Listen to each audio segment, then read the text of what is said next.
30도를 넘는 한낮 더위에도 내 몸은 오히려 으슬으슬거리면서 추운 기운이 느껴진다면 이마는 뜨끈뜨끈하고 콧물은 멈추질 않으며 재채기까지. 이땐 지금 내 주변에서 찬 바람을 쌩쌩 날리는 에어컨이 강풍으로 풀 가동되고 있지는 않는지 한번 살펴보는 것은 어떨까요? 흔히 옛말에 여름 감기는 개도 안 걸린다고 하는데요.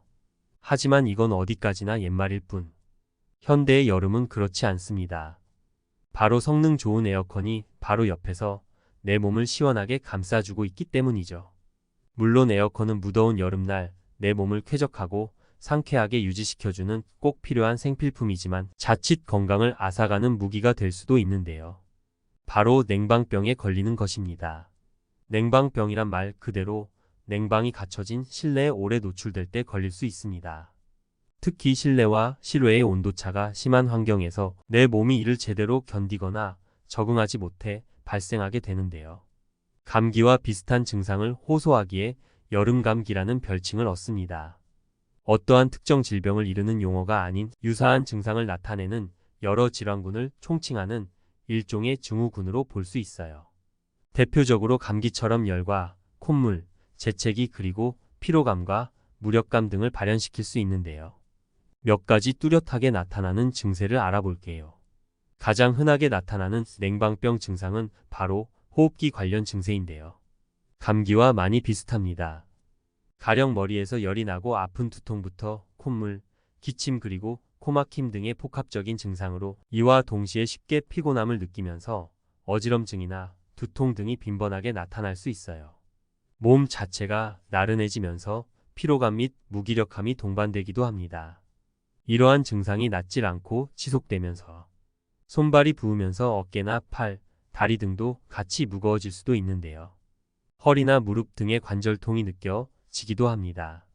손발이 붓거나 눈이 충혈되는 등의 증상은 온도의 변화로 인해 우리 몸속 말초 혈관이 바짝 수축하기 때문입니다. 뼈나 관절, 근육 그리고 인대 등이 냉한 온도로 인해 수축되어 근골격계 통증을 유발하는 것이죠. 위장병도 흔하게 나타나는 냉방병 증상의 하나입니다. 뭘 먹어도 속이 답답하고 더부룩한 소화 불량이 나타나면서 하복부에 불편한 느낌이 발생하는 것인데요.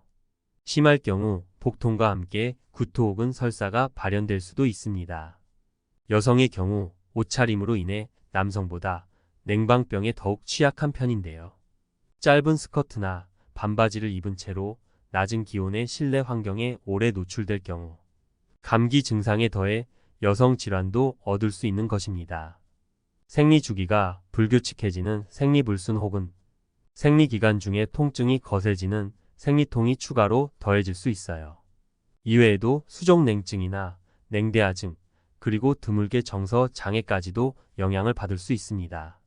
이미 다른 질환을 앓고 있는 만성 질환자라면 냉방병이 더해지면서 면역 기능은 더 떨어지게 되는데요. 이에 갖고 있던 나의 기저질환의 상태가 더욱 악화될 위험성은 높아지게 됩니다. 특히 면역이 약한 노령층이라면 안면의 신경마비까지도 나타날 수 있어 절대로 가볍게 볼 일만은 아니랍니다. 이 같은 증상들은 실내 온도가 실외보다 10도 이상 낮을 때 나타나는 대표적인 증세인데요. 우리가 머무는 실내가 바깥과 10도 이상 차이가 나면 자연스럽게 뇌 혈류량이 감소하면서 장운동이 저하, 근육은 수축되면서 호르몬 분비에도 이상이 발생하게 됩니다. 또한 피부 온도도 저하되어 호흡기 점막이 건조해집니다. 이는 면역력 저하로 이어져 다른 감염 유발성을 키우게 되고요.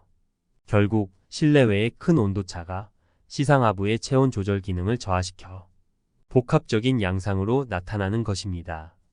이렇게 보니 일반적인 감기와 같은 듯 다른 점도 발견되는데요. 감기의 경우 일반적으로 감기 바이러스에 감염이 되어 발생하기에 주로 호흡기 증상 위주로 발현됩니다. 반면 냉방병은 감기 증상에 더해 복통이나 설사, 어지럼증, 그리고 손발, 혈액순환 정체 등 전신의 다양한 증상을 발생시킵니다. 그렇기에 평소 혈액순환이 잘 안되거나 소화 기능이 안 좋은 사람, 그리고 평소 추위에 예민한 편이라면 발병률은 높아질 수 있어요. 이 같은 다양한 증상을 일으키는 원인은 앞서 설명한 과도한 실내의 온도 차 외에도 에어컨의 냉각수에서 증식하는 감염균에 의한 레지오넬라증도 한몫합니다. 세균들이 냉방기를 통해 사람들의 호흡기로 들어가는 것이죠. 또한 밀폐 건물 증후군 역시 냉방병 원인이 되는데요. 밀폐된 공간에서 환기가 되지 않은 채로 있을 때 많이 발병합니다. 냉방병은 다만 환경을 개선하면 금세 호전될 수 있어요. 특별한 치료책이 있는 것은 아니지만 내 주변의 환경을 다시 원상복구하면 증상도 자연스럽게 완화됩니다. 물론 몇 주가 지나도 증상이 완화되지 않고 오히려 악화된다면 빠른 시일 내에 병원을 찾아 진료를 받는 것이 좋습니다. 내과나 가정의학과를 방문해 약물 치료와 함께 냉방 환경을 개선하는 방식으로 증세를 호전할 수 있어요. 그렇다면 여름 감기에 걸리지 않도록 꼭 주의해야 하는 사항은 무엇이 있을까요? 여름철은 어쩔 수 없이 더위와 힘겨운 싸움을 해야 하지만 몇 가지만 관리한다면 내 몸의 건강까지 지킬 수 있어 유익합니다. 먼저 실내외 온도 차이가 크지 않아야 합니다. 이를 위해 실내외 온도차를 56도 이내로 유지해주세요. 실내 온도는 평균 2226도 사이가 적당하며 습도는 50% 내외가 좋습니다. 그리고 이때 에어컨은 벽이나 위를 향하게 해 송풍 방향을 사람이 적은 쪽으로 고정, 내 피부에 찬 바람이 직접적으로 닿지 않게 하는 것이 좋습니다. 만일 위치상 에어컨 풍량이나 방향을 바꿀 수 없다면 가급적 긴 소매의 옷을 입는 것이 바람직하겠죠. 규칙적인 실내 환기 역시 매우 중요한데요. 일시간 냉방을 했다면 이후 30분은 창문을 열어 환기를 하는 것이 좋습니다. 하루 기준 적어도 24시간마다 5분 이상 환기해 외부 공기와 순환시켜주세요. 그렇지 않으면 여기저기 머물던 각종 실내 오염물질이 나가지 못하고 나와 함께 공존하면서 결국은 내 몸속으로 들어오게 될 수 있으니까요. 규칙적으로 몸을 움직이는 신체 활동을 통해 혈액순환을 촉진하는 것도 필요한데요. 가벼운 맨손 체조나 근육 강화 운동을 통해 혈류가 제대로 흐를 수 있도록 해 손발이 붓는 것을 예방할 수 있습니다. 그리고 이렇게 운동을 하면서 적당한 양의 땀을 흘려준다면 더없이 좋겠죠. 만일 냉방병 증상이 조금이라도 발현된다고 느낀다면 바로 에어컨을 끄고 온찜질을 하거나 따뜻한 차를 마셔 몸을 따뜻하게 해주세요. 이처럼 에어컨의 찬 바람을 내 몸에 직접 닿지 않게 하면서 규칙적으로 환기를 시키는 것만으로도 냉방병을 예방할 수 있는데요. 올 여름 내 필수품이나 다름없는 에어컨. 내 몸에 이익이 되는 방향으로 관리해 슬기로운 여름 생활을 할 수 있도록 해보세요.